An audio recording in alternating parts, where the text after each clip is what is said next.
নিউটাউন বা সল্টলেকের পর এবার হচ্ছে হাওড়ার ধুলাগড়। গঙ্গার পশ্চিম পাড়েও সেখানেও বাংলাদেশিদের রাস্তানা।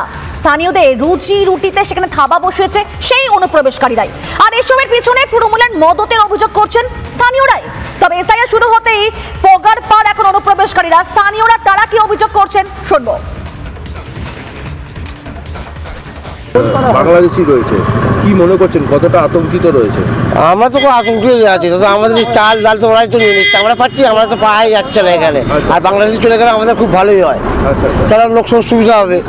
আর বাংলাদেশে আমাদের তো আরও তো ক্ষতি হচ্ছে দেশে। এসআই হচ্ছে আরও খুব ভালো হচ্ছে, আমাদের এসআইটা হচ্ছে আরও ভালো হচ্ছে। সংখ্যায় বাড়ছে দলের এই যে নেতারা লক্ষ্য করছে না, ওরা লক্ষ্য রেখে কি করে, ওরা পয়সা কাটতে চলে যাচ্ছে। দিচ্ছে মানুষ, কারা দিচ্ছে? যে সরকার সেই দিচ্ছে, নেতারা দিচ্ছে। হ্যাঁ, নেতারা এদেরকে বসাচ্ছে আবার কি। এটা তো শহরে উপকণ্ঠে কিংবা জেলায় জেলায় ব্যাঙের ছাতার মতো ঠিক এভাবে গজিয়ে উঠেছিল অনুপ্রবেশকারীদের ঠেক। আর এসআইআর শুরু হতেই খাঁ খাঁ করছে সে সমস্ত জায়গা। স্থানীয়রাই বলছেন যে তাদের পাতেই থাবা বসিয়েছিল এ সমস্ত অনুপ্রবেশকারীরা, তারা এখন চলে যাচ্ছে, তাদেরই ভালো হচ্ছে।